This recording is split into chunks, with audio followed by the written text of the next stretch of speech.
Today's gospel is Matthew 14th chapter, the 22nd to the 33rd verses. Matthew's gospel typically portrays Jesus' disciples as people of little faith who failed despite their best intentions. In this story, Matthew shows how Jesus comes to doubt. Immediately after this, Jesus insisted that his disciples get back into the boat and cross to the other side of the lake while he sent the people home. After sending them home, he went up into the hills by himself to pray. Night fell while he was alone.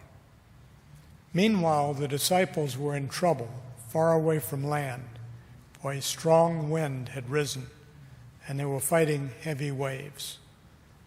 About 3 o'clock in the morning, Jesus came toward them, walking on the water. When the disciples saw him walking on the water, they were terrified. In their fear, they cried out, "It's a ghost!" But Jesus spoke to them at once. "Don't be afraid," he said. "Take courage. I am here."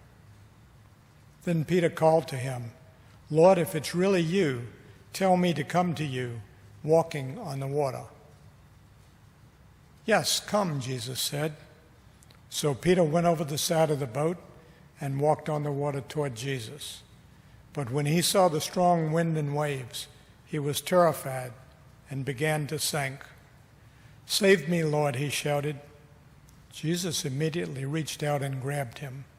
"You have so little faith," Jesus said. "Why did you doubt me?"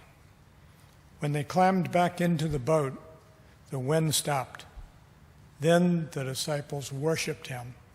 "You really are the Son of God," they exclaimed. The gospel of our Lord. Thanks be to God. Grace, mercy, and peace is yours from our risen Christ. Amen. Storms. Don't you just hate storms? They seem to mess up everything. They mess with your mind. They mess with your schedule. They just mess with your life. If there's one thing that you can count on, and that is you will face some storms. You cannot avoid storms forever. Like the one we just had this past week, and I'm not even going to try to pronounce its name. We knew it was coming. We watched it come up the coast, and it blew in and it blew out pretty quickly, and a lot of us were very lucky by the effects of it. But unless we were able to get in our car and drive a pretty far piece west, then there was no way that we could avoid this storm. Or COVID-19. That's a storm that has been raging for months. And there is no way we can get away from it, no matter how far we might drive.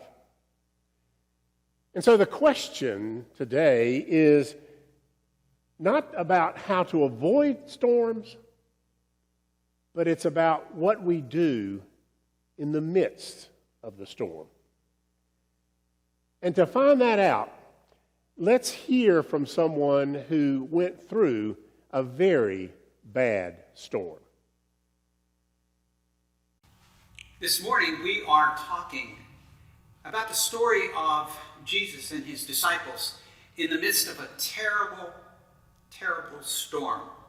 And so we thought that it might be good to hear from one of the people of reconciliation. I would like to introduce to you Cynthia McHale, who was in the midst of a terrible storm that we all know as Hurricane Florence. And so, Cynthia, a couple questions for you. First of all, what was it like to be in the middle of this terrible storm? It was surreal. It was frightening. It was like something that had never, ever happened to me before. It was mind-boggling, to say the least. It was dark, and it was noisy, and it was scary. But I never was that afraid. I knew that I would be all right. I knew that someone would help me. And so in a strange way, I kind of felt at peace. Tell us a little bit more about, yes, you were in that storm, but I think you said something about it wasn't too bad until it got to the surge. It just seemed to happen so fast. I had gone to bed, was only in bed a short time, heard a noise, got up, and I was ankle deep in water. What kind of noise? It was a crunching sound. Now I realize that it was my sun porch separating itself from my house. Didn't know it at the time, and I'm probably glad I didn't know it at the time. So the whole thing just tore off? It was At your hanging, house? it was actually hanging by a little bit on each side, but it had torn away from the house at the base, so that if I had opened my French doors to step out, I would have not stepped on the porch. And so you get out and it's all this noise. You get out of the bed and all of a sudden, wow, you're in water. I'm in water, and so I put the leash on the dog, put a poncho on myself, found my shoes, which were floating 2 different ways, and opened the front door and looked out with my flashlight, and the waves were lapping up on my front door. Waves. Waves, white caps. And it was like I lived at the beach. And I realized I'm not going anywhere. So that's when I called 911. During this whole time, there's water in your house. There's water in my house. It's getting deeper. It was up past the baseboards at that point and getting in my house. And that's in the higher part of your In the house. higher part, And in the lower lower part part. is when I heard my hutch go down, and I could hear water rushing. I could hear water rushing. So was it similar to God saying, "Come on up" when the firemen got there? Did you jump in their arms? I felt like it, but I don't think they would have appreciated it. One took my dog, one took my purse, and the other one took me by the arm and had a stick so that he could find solid ground. And we walked out. I was up to my armpits. And we got in the truck, and I had never been in a fire truck before, and I had never really aspired to be in a fire truck. Right. But they were so kind, and so just I felt so comfortable. I felt safe. Now, whether Cynthia felt safe or not, what she went through was pretty scary stuff. And those of us who were here during Florence know how scary those long hours of the storm were. In today's reading, we hear that the disciples of Jesus were frightened as well, and with good reason. Before we go any further, I need to say that I can't explain what happened. There's so many Bible stories like this that I can't explain how or why things happened the way they did. But rather than try to explain it, I think it's more important for us to realize how much this story is about us. Because like those disciples, we face storms all the time, and we get frightened when we are in the middle of them. So in this story, the disciples were frightened because they had been in a storm on the lake, and they had been fighting against it all night long, and they were exhausted. And to top it all off, then in the early morning hours, they saw someone coming toward them that they thought was a ghost. No wonder they were scared. Jesus called out to them to try to calm their fears. Don't be afraid, he says. It's me. I'm here with you. We really don't know whether or not that calmed their fears or not. What we do know is that Peter pushed a little harder. He calls back to Jesus, Jesus, if that's really you, then let me come out and do what you do. Let me get out on the water. And Jesus says, okay, come on. So Peter climbs out of the boat.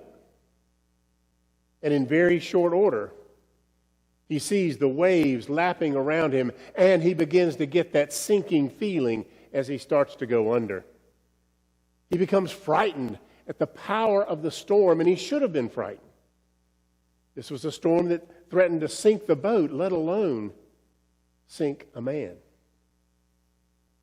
And so he cries out to Jesus, Lord, save me. And Jesus does.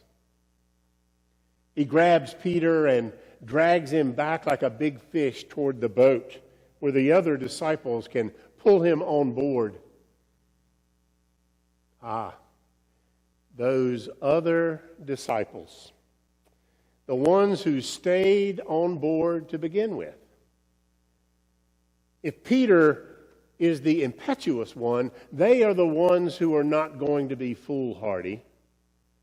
They're going to be much more level-headed, much more reasonable. Everyone is afraid, but they are the ones who will not rush out into danger. They're the ones who are going to stay safe because they figure they've got a better chance of survival if they stay on the boat. And the truth is, that's okay. But can we see why this is our story too? Some of us might be bold in our faith, and when we're facing these storms, we might try to go out and walk on the water, and some of us might hold back a little more reserved.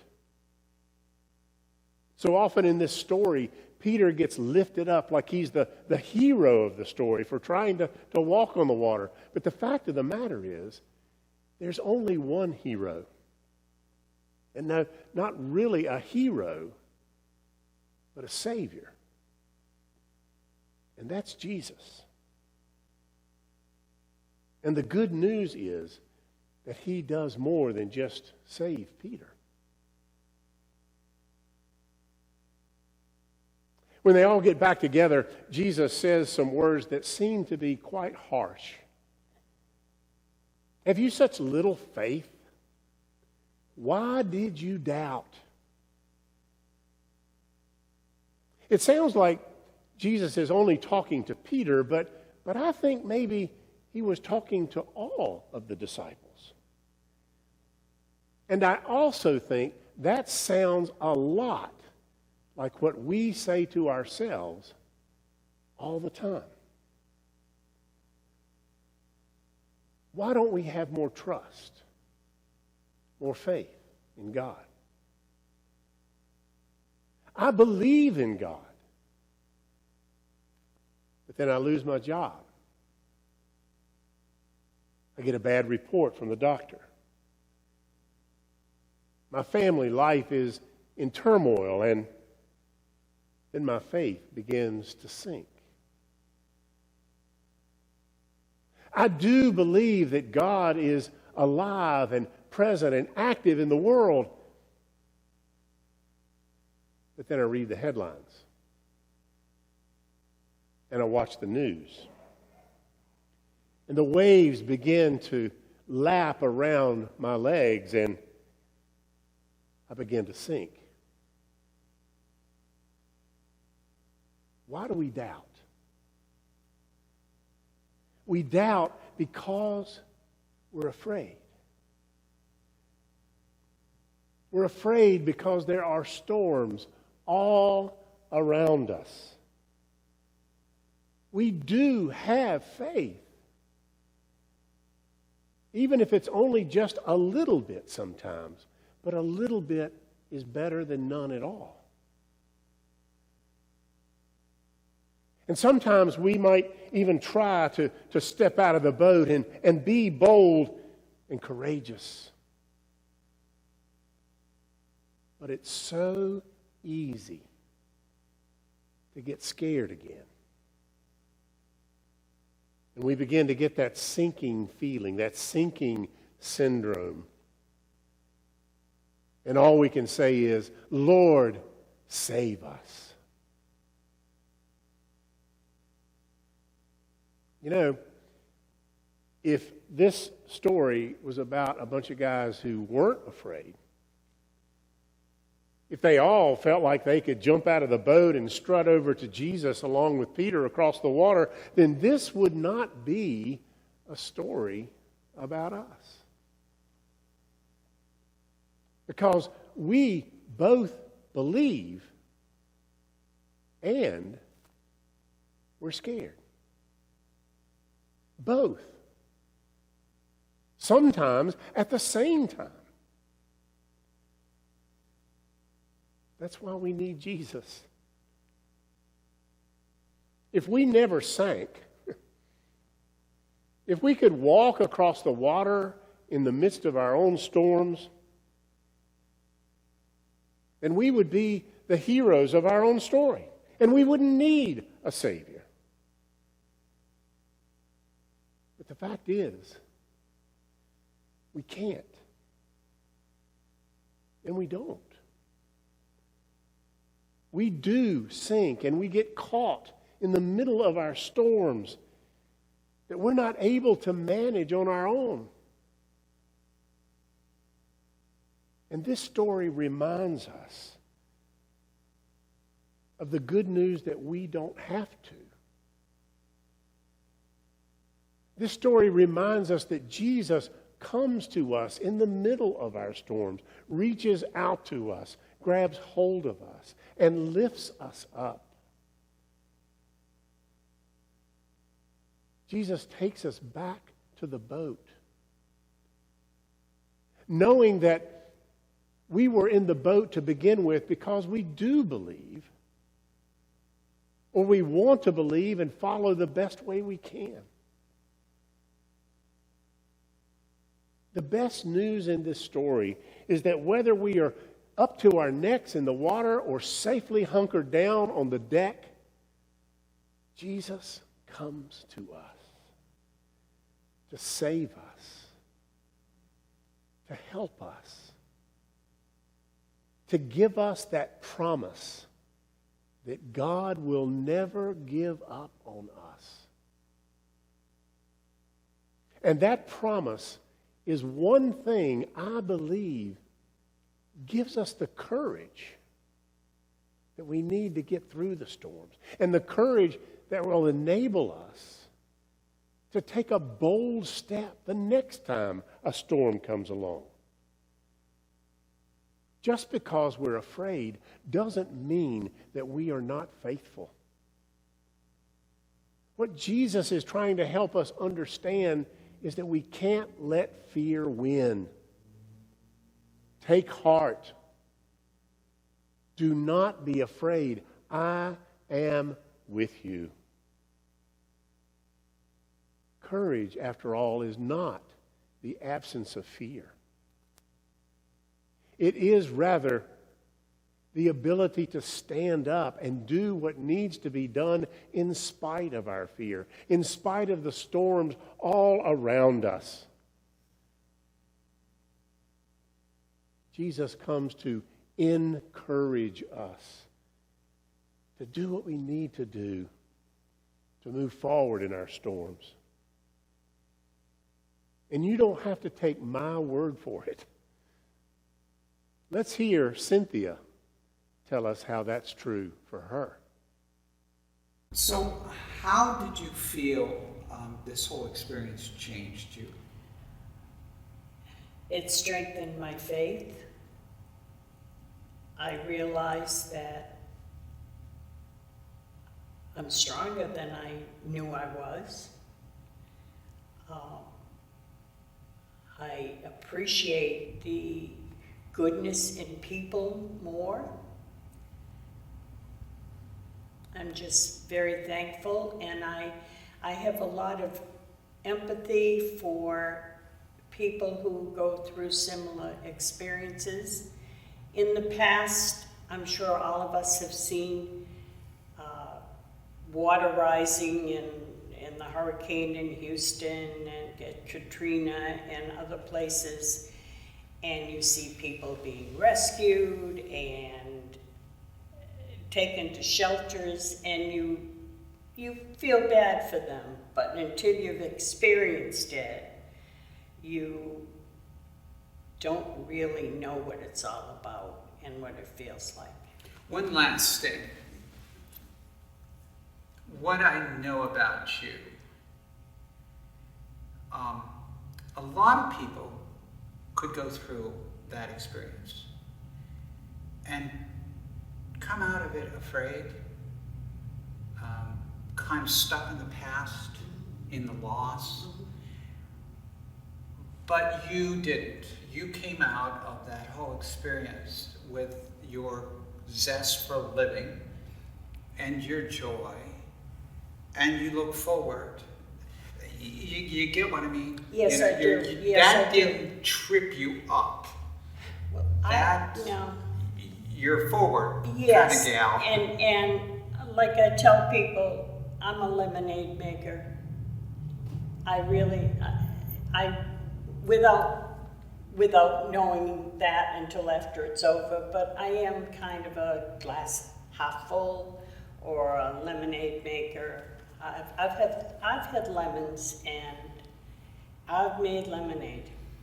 Wow, there you go. Is that an invitation for me to come over You can for come some over lemonade? anytime Okay, you want. that sounds good to Anybody. me. That sounds good. Thank you so much, Cynthia, you're for spending welcome. this time with us. My pleasure. The Lord My bless you. pleasure. Thank you so much. I like Cynthia's image of taking lemons and turning them into lemonade.